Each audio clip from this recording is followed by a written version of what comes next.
I'm more concerned about the green screen that I installed more than the game. Um, so I bought a green screen, put it on the background, and I thought it would be so much simple, like plug and play type of thing. But apparently, you have to adjust like certain settings, and it took me like more than an hour already to set things up. So this is how it looked like. Apparently there's a lot of work that needs to be done on it. Like also I lost like some saturation on the colors, so I have to adjust it as well. But I'm about to play 30-minute classical game on the queue, and I believe I'm rated 1700 now. My opponent's 1800, which is nice. Can't really underestimate my opponents based on their rating, but let's see how it goes. Hopefully, what I don't like about green screen is that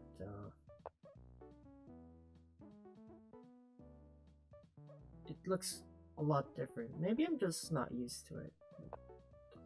Okay, so this game looks like similar to the last game that I played. Okay, this is transposed into like a King's Indian structure. When my opponent plays knight bd7 and then pushes pawn to e5.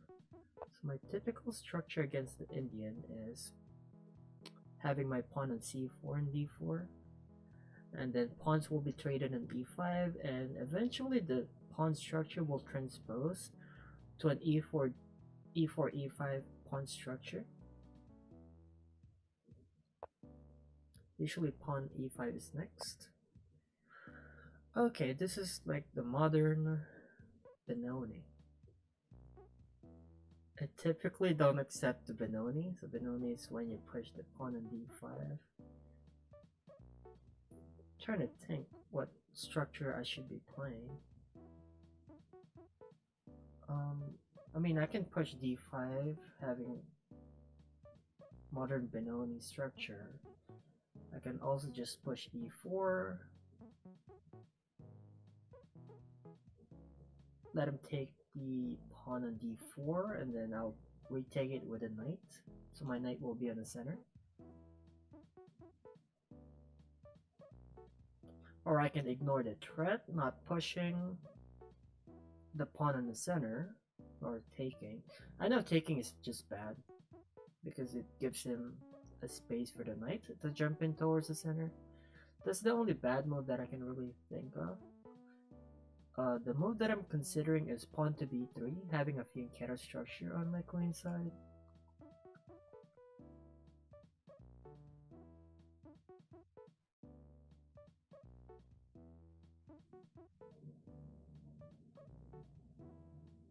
If my opponent pushes a5 after, so let's say I play b3, and then my opponent plays a5, I can push a3, and then after a4 I can just push takes.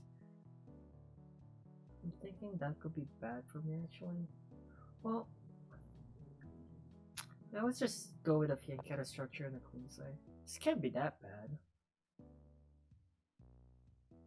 Unless my opponent has a way to open this diagonal attacking my rook on a1.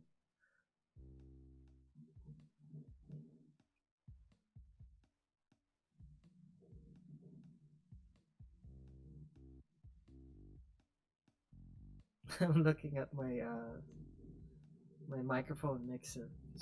My roommate is doing laundry right now. It's so loud.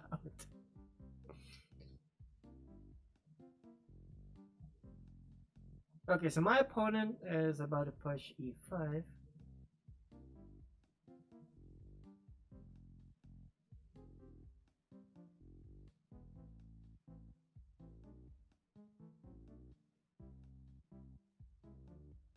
What I can actually do is no, it's hard. I wanted to push d5, but then this diagonal is just open. My knight will hang. So if I didn't push b3, I could have pawn to d5 right now, and then just try an en passant. If he push pawn to e5, so I don't have that option anymore. So after pushing b3, I don't think I have any other choice but to just continue the fianchetto structure, bishop b2. Let him push e5. Okay, this looks different actually. I don't know what that queen is doing.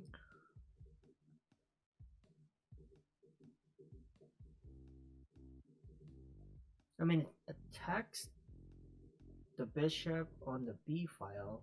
So he's threatening pawn to a5, then a4. The point is that the pawn cannot retake, otherwise the bishop is attacked on the b file. It's probably what it is.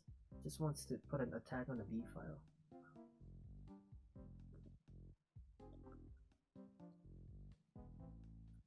This is just opening phase, but I'm kind of thinking about my future options. Trying to remember what my plan should be for this type of opening. I'm thinking of pushing pawn to d5 or queen to c2.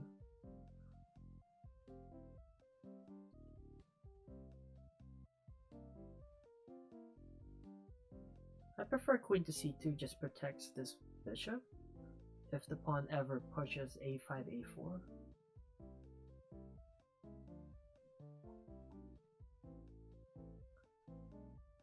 And then if he removes the knight on d7, planning to play bishop f5, attacking the queen, I can just push the pawn on e4.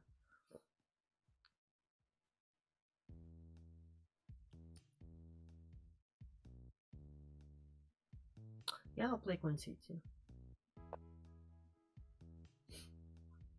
I mean, the pawn on the center d4 is still defended.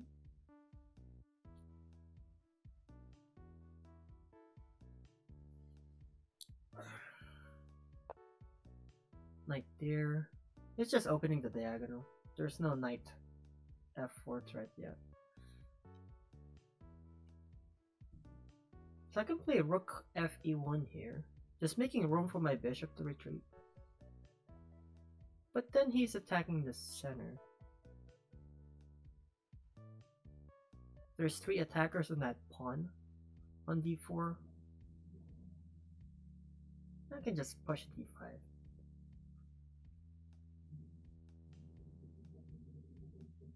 I can play rook fd1. Serves 2 purposes. One, having a retreating square for my bishop, and second, having an extra defender in the pawn being attacked. I think that's actually the move, because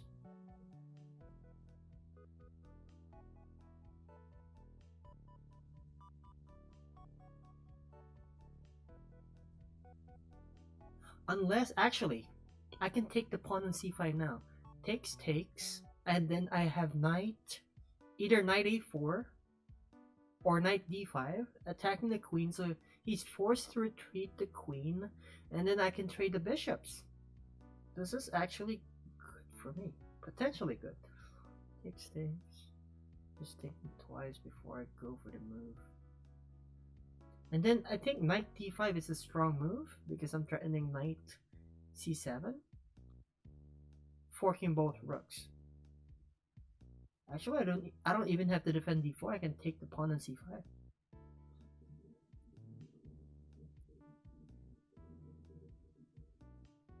Okay, I'm going for it. Because this is a strong fianchetto structure on his king side where he's castled. If I can get rid of that bishop in exchange with my bishop, I think it'll be much better for me. And then I have knight d5, attacking the queen, forcing him to remove his queen.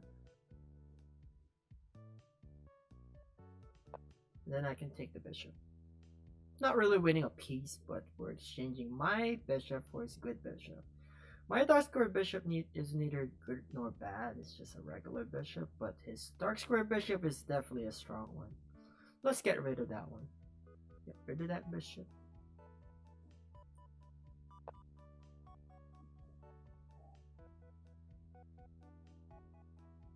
Takes, and then I have knight d4, attacking the queen one more time. Oh, this is actually, this looks bad for black. So after I take No, he can actually retake. I thought after the exchange, king takes g7. There's a knight there. So instead of getting rid of this dark square bishop, maybe I can get rid of this knight on h5 instead. Might be a better plan actually. Yeah.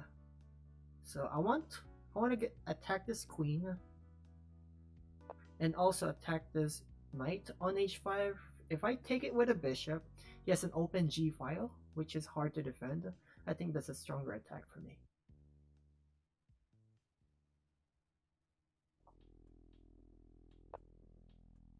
Okay, his queen being there.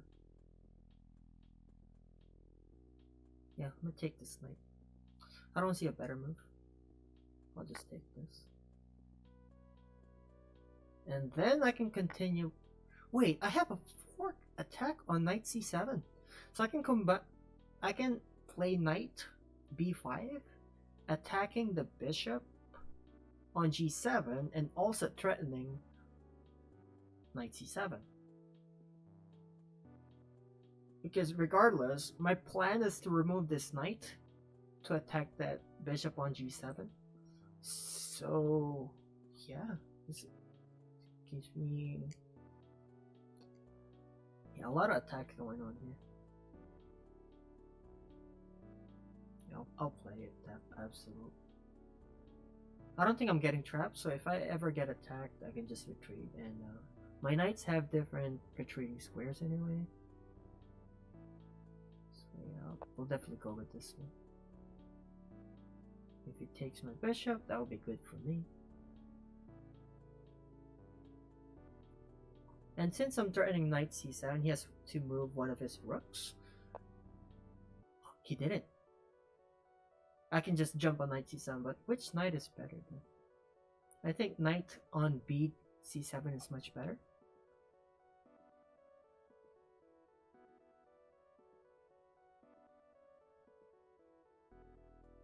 Because my other knight can potentially attack the pawn on h5. This game is much easier than I thought it would be. Like, my last game against the 1400 played a tougher game against me. Like the 1400... Huh? This is a free rook! What? He didn't defend the rook on a8. So I can just take the rook and place it on knight c7. Okay. Did he give up? I think he just gave up. I mean, he can do something to prepare the defense on a8. Okay, he wants to aggressively attack my g file. That could be a problem. But then I have knight. Actually, yeah, that could be a problem, actually. Okay, let me... So the threat here is queen g4. Either queen g4 or queen h3.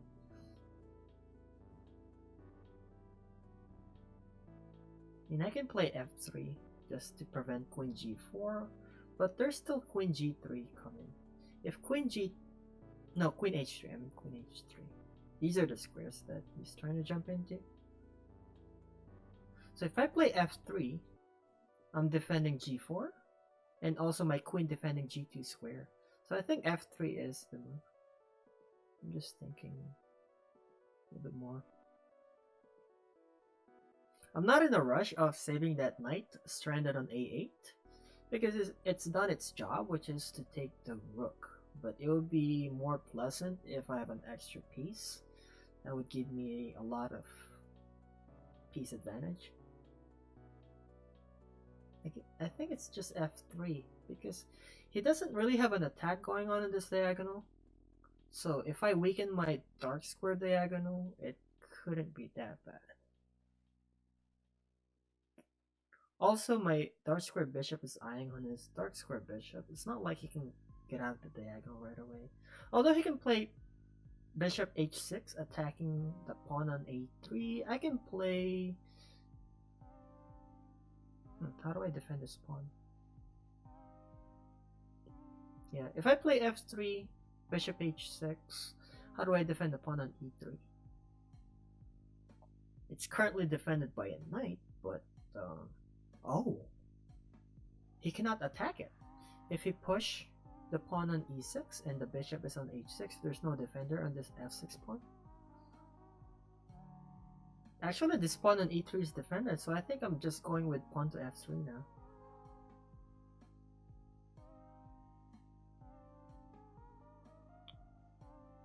Pawn to f3, bishop to h6, and then the pawn is just defended, so I can retreat my knight on a8.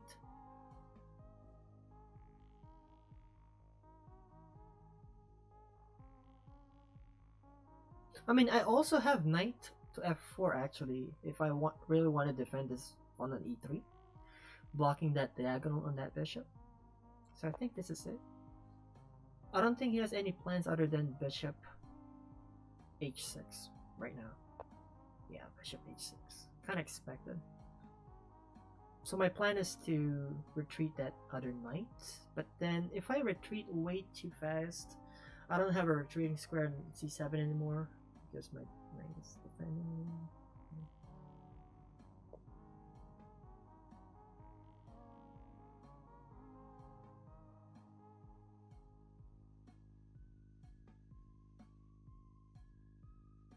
I'm just checking if I have any better moves than that. I really just want to retreat my knight on a8. Knight a c7 is my move, but simply because I want an extra piece. But then if I'm too greedy of gaining an extra piece, I might lose on position. What really is his plan here? Everything's defended. So after pawn to e6, instead of taking that free pawn for a fork, I don't know if I should really take that pawn. Gives me a check, but then it's just a check on e3. I lose a pawn, but I'm still ahead.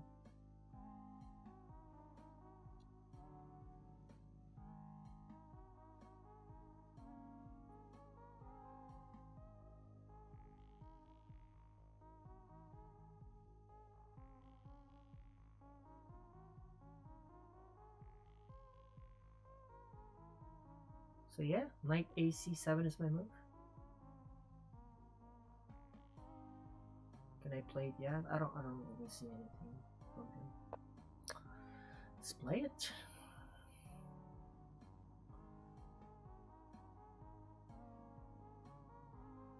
Pawn to e6. I can just take the free pawn on f6. Oh, he wants to push. He wants to push. Well, I can play knight f4 defending h3, but then I lose a knight. I want to keep. Or I can let him push all the way to h3, and then after h3, pawn to g3.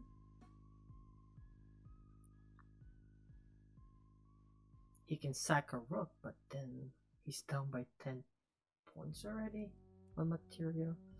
So I don't think that will be something practical on his side. My move here is knight b5, but I'm just taking a look at his attack. If there's anything I should be worried about, there's just no way for him to attack. h3, g3, and then what? There's just nothing. No follow-ups, right? Pushes all the way, but there's no follow-up. I mean, if pawn to h3 does anything bad to my structure, then I can maybe play knight f4. Yeah, knight f4 just loses me a knight, so I want to save my knight. I can play knight f4, which is a defensive move, but it loses me a knight that I'm ahead by 5 points, but I don't really have to keep it. So I'll play knight b5 here, being greedy. I want to retreat my knight to safety, and then maybe the other knight can do things. Maybe knight f1. Yeah, I'm allowing him to play pawn to h3. basically what I'm saying is that I'm allowing him to play pawn h3, and then I advance my pawn to g3. We're already halfway committed, so there's really no reason for me to think more to that. Okay, it's threatening queen h5 for my f pawn. I don't know why though. Why would you? I can also just sack a bishop here to take the pawn, sack a knight for the rook. I think this is just winning. If there's no solid attack on my king side, then I can just start sacking my piece. Either knight takes d6 or bishop takes f6. I value my bishop more than my knight, simply because his king doesn't have any retreating square. So regularly, if you castle, you have one retreating square, but on his side of the board, he retreated all the way to the corner anymore. So this fianchetto bishop on my queen side has a lot of value. Therefore, I don't want to give it up. So I think my move here is knight takes d6, where I'm just checking whether there's any harm of him playing something like queen h5 or queen g6. I don't think queen h5 does anything because my pawn on f3 is defended by a rook. Queen g6, I can just simply trade my queens. So yeah, knight takes d6 is my move. I think I'm gonna do it. Yeah, let's make it happen.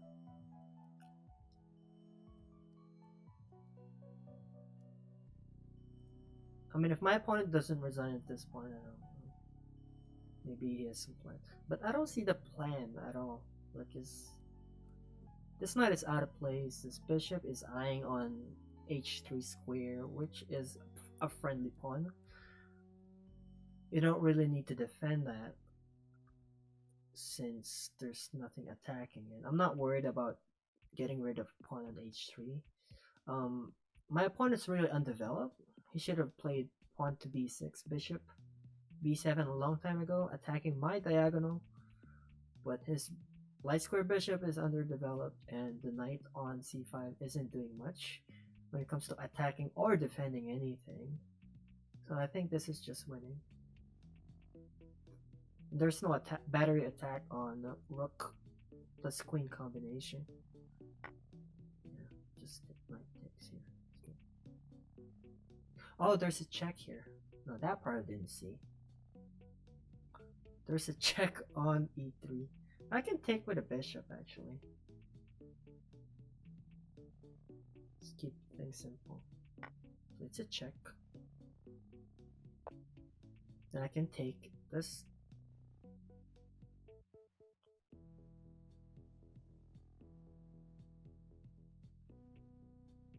Oh, actually, it's still a game. Since I didn't notice that my pawn on e3 will hang in the end, it's still a game. I can play rook ae1 defending that undefended pawn. He cannot really take this bishop on f6. That's another issue. So yeah, I think rook ae1 is the move. And since I'm down in time, I'm just gonna move it. If he takes my bishop, it's just a fork. It's an obvious fork too, so he shouldn't be taking that.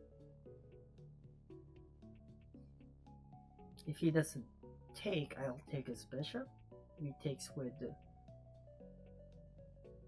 Oh, you know what? I could play something like queen c3, queen b2, which strengthens that attack on diagonal. I think queen b2 just allows a fork on knight d3. Okay, I gotta play faster. Takes. Well, it's not really supposed to trade pieces. I can play queen c3 right now.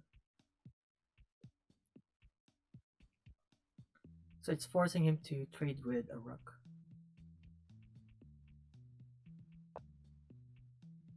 Or maybe queen c3 was the better move last turn, because it's defending pawn on e3 and also supports the diagonal attack.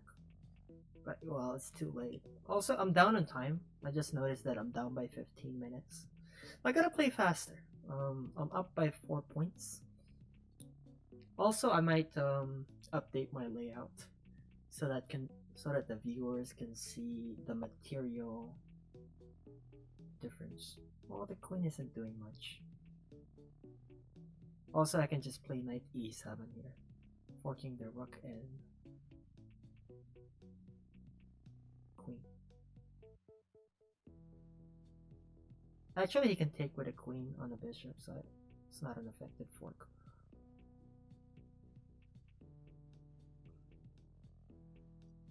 Yeah, I don't have a fork on my knight, simply because my bishop is under attack. Let's do this move. Yeah, I gotta play faster. He has to take with a rook, otherwise just forces more exchange. Have this move. Forces even more exchange.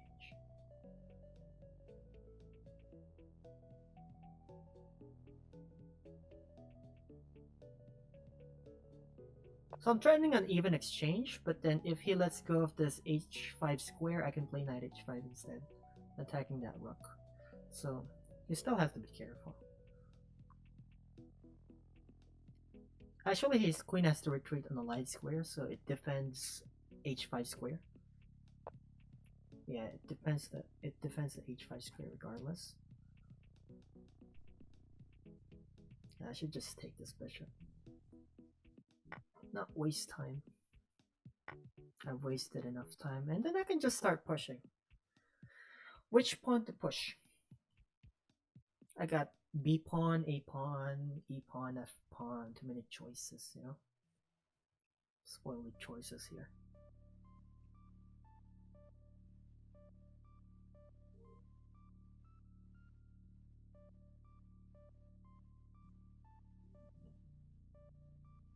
I don't think it matters. I don't think it matters. I'm attacking a dark square, so which doesn't block my queen at all. So I can push E4, F4, then maybe E5. E5 pawn doesn't really block my queen diagonal for too long,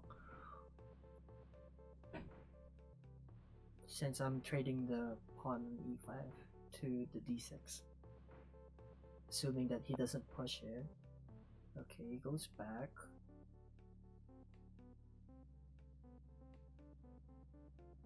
And once this one of my rooks acts as his back rank, it's just game over. So my... Oh, he wants to checkmate me. Look at this guy. Can't even push. But then he's allowing some... Actually, I have to defend this.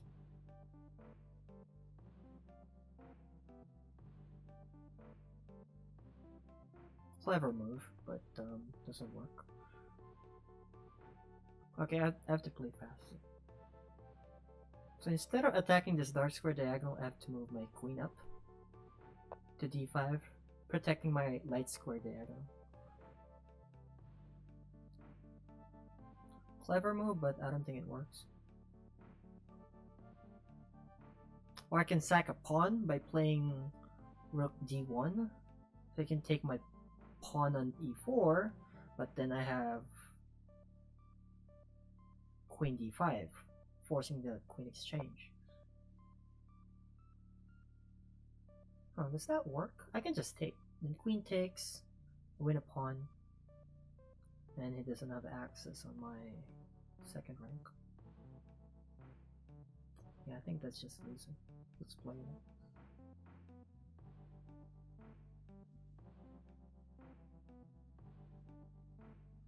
Yeah, takes, queen takes d6.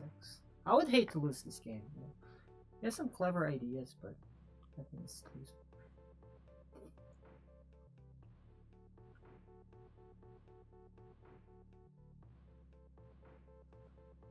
It's knight d3 now, but then knight d3. Any attack on the diagonal, I have rook f2, so I think it doesn't work.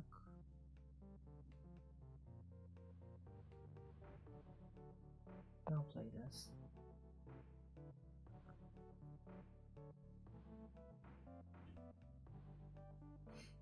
Queen b7, rook e2, or rook f2, whichever. I think rook e2 is better. So the knight, if I play rook f2, there's possibly knight d3. Okay, I can place my rook up there, attacking the knight and the queen.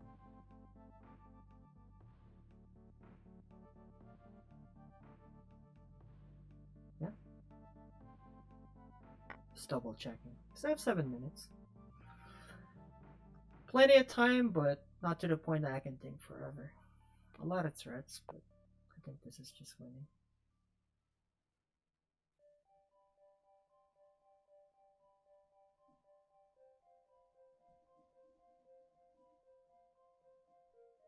Rook f2. It's my only move, I think. Let's do it. There's no perpetual in the dark square. My rook and the queen are defending the diagonal.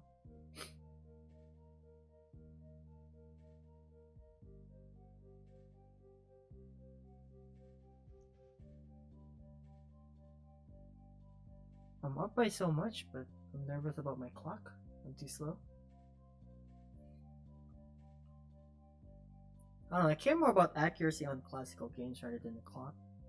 But if I'm in time travel like this, I might run into issues. Might. Ooh, okay. That's my queen. Why can't I just play queen e4? Attacking the knight and the queen. If I check on the back rank, I play queen e1.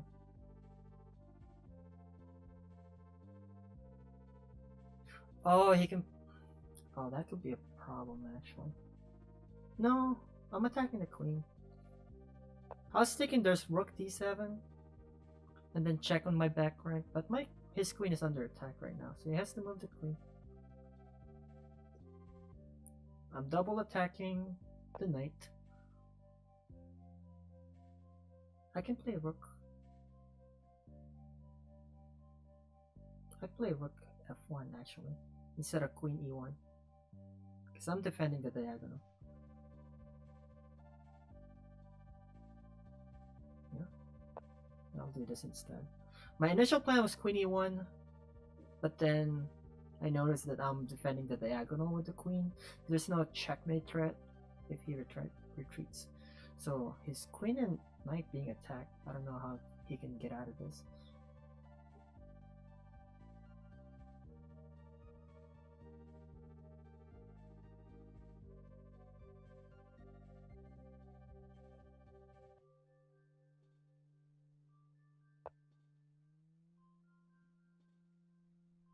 There's a checkmate threat again? This is annoying.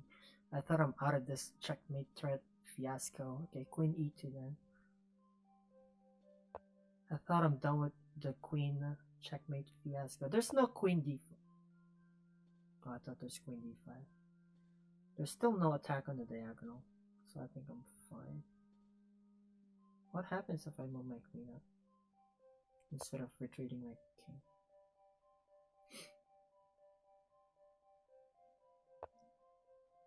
He has unlimited attacks on my king? What is this? I guess we can just queen trade. I was just...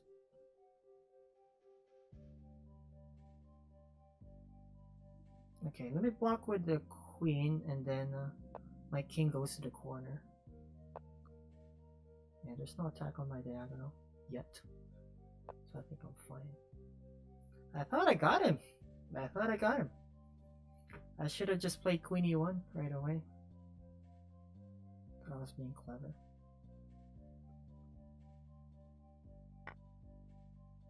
What? What is this? Can't I take with a rook?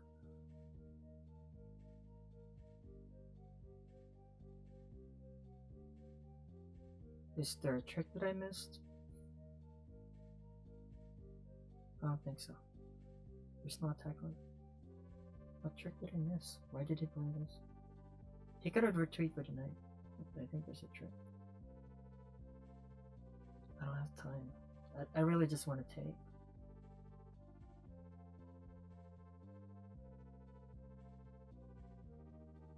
Yeah, I'll just take. I don't see the trick. If I miss anything, sorry.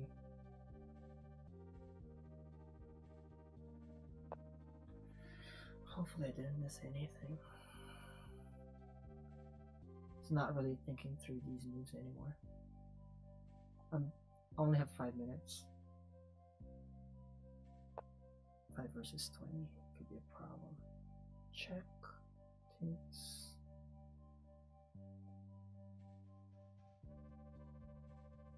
Which rook should I check on?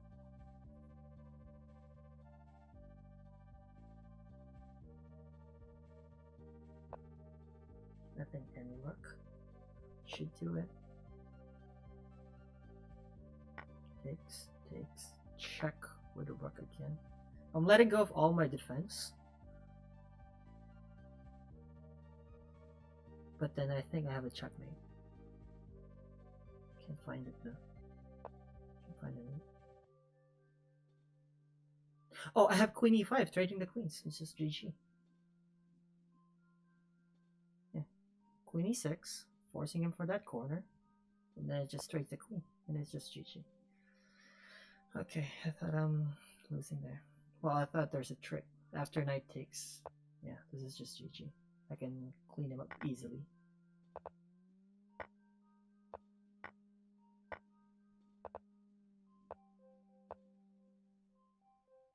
And then just push.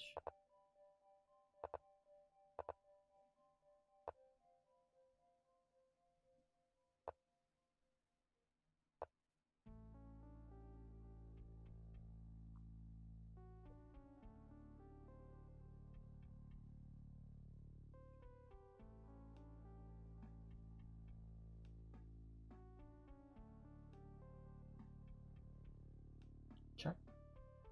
I'm forcing him to go towards the center. It's easier to checkmate that way.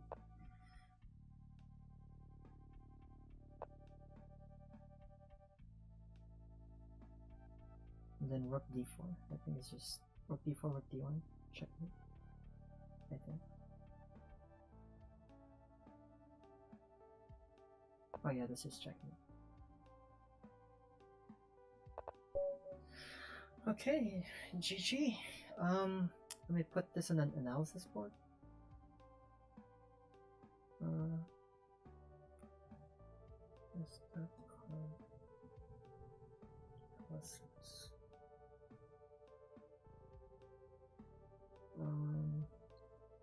Copy the PGN analysis board.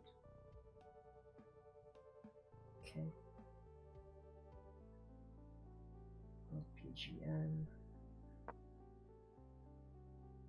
And let this analysis run for about 5 minutes on depth 30.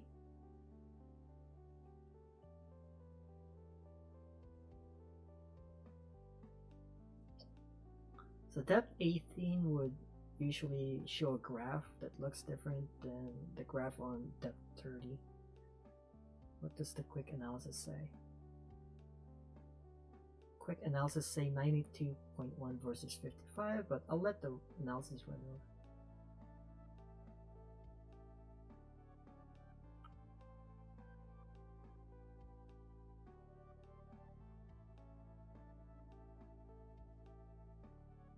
Okay, after about 5 minutes of letting the in-depth analysis run, this is depth 30.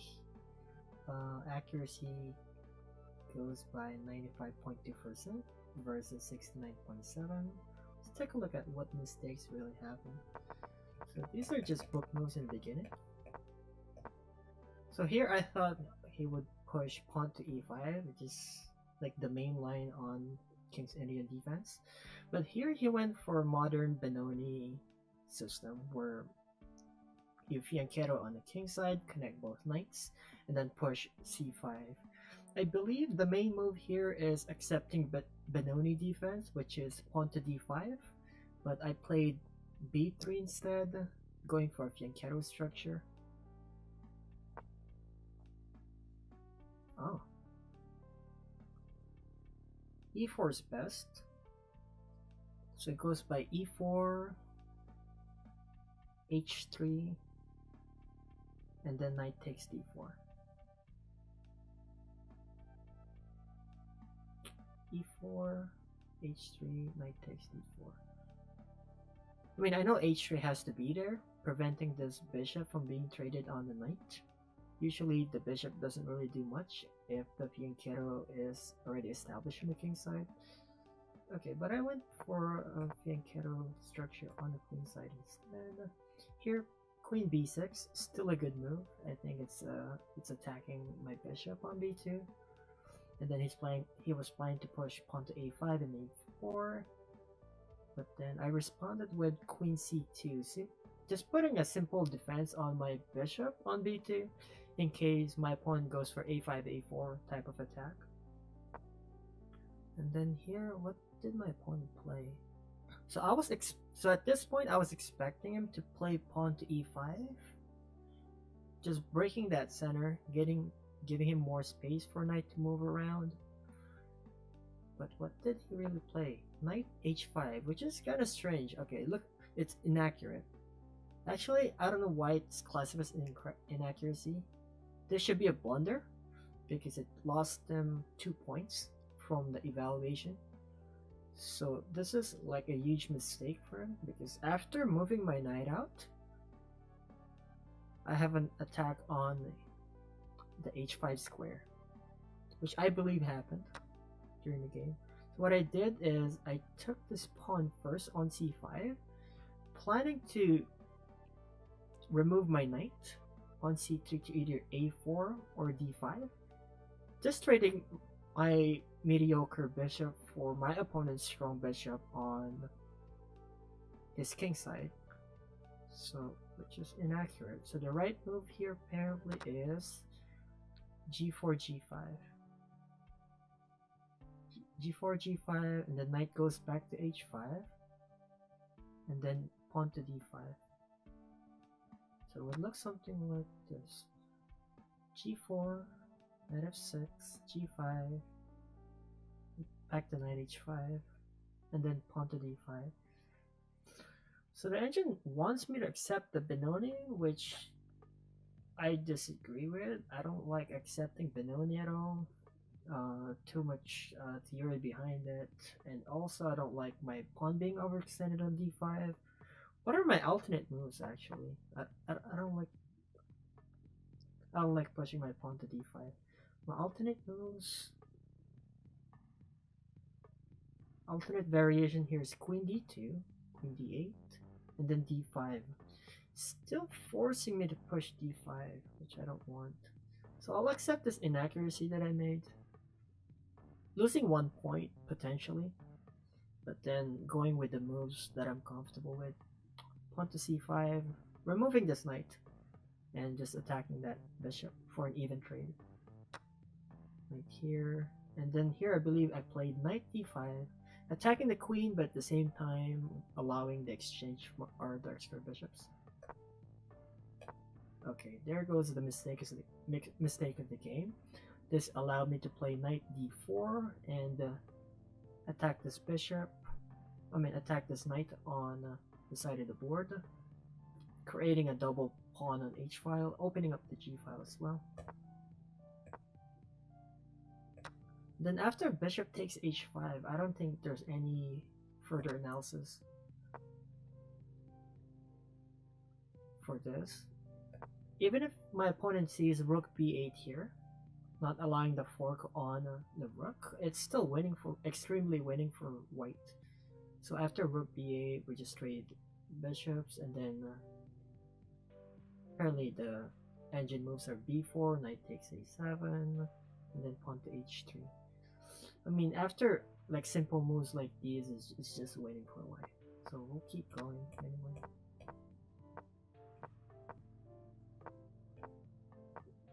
Okay, so I did mostly best moves.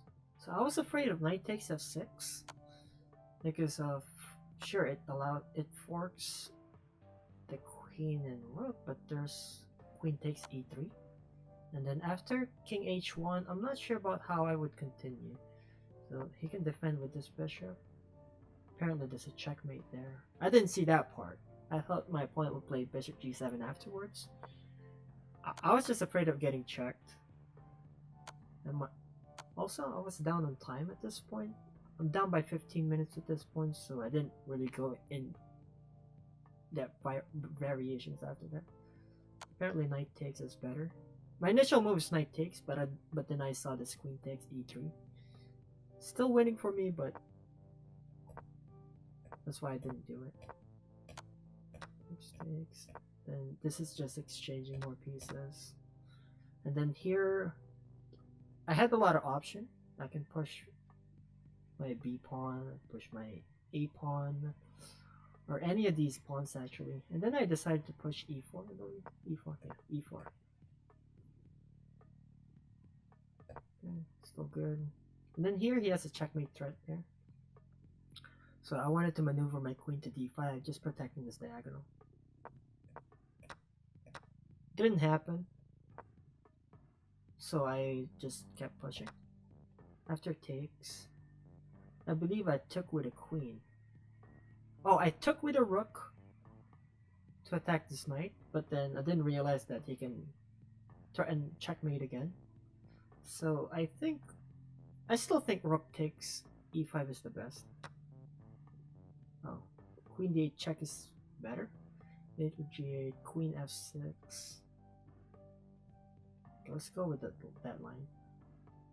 Queen g8 check, rook g8, queen f6 check, rook g7 back, rook takes e, and then rook takes e5. So my queen will be on f6.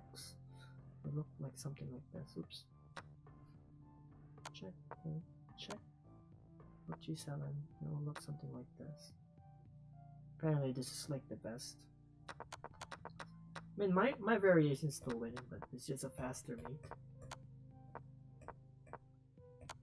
Then here it's just a matter of blocking the queen and the checkmate threat on g2. This is a strange blunder because he didn't really have to take my pawn on f4. His knight is not trapped. He could have just pulled back there to f8. Found it weird. I thought he had a trick, but at this point I only had 5 minutes remaining versus his 22 minutes. And here I'm just up a rook. It was just easy for me to find a checkmate. Oh, not really check. Oh, that's mate in one. It didn't really matter to me. I just wanted to win the game. It's not about winning faster, but rather just to win the game in the simplest way. And then here I took some time just to avoid stalemate, and it goes to checkmate. So my opponent made a mistake by playing queen c6, and it's just downhill from there. After queen c6, and then I just played knight d4, and then it's just game over. Yeah, one simple mistake like that. So if my opponent ever played queen d8, my move would be just to trade these bishops, and then knight will retreat, and then I'm guessing some slow moves like pawn to h3, and then it's still a game. Maybe, yeah, h3, and then it's just a slow game, and then it just goes from there. But unfortunately for my opponent, he made an early blunder on queen c6. Anyway, for this video, let me know if you guys want me to keep this green screen. I'm not used to it, which is why I don't like it. But if you guys like me to keep in a green screen, definitely let me know. Thank you guys so much for watching, and I'll see y'all later. Peace out.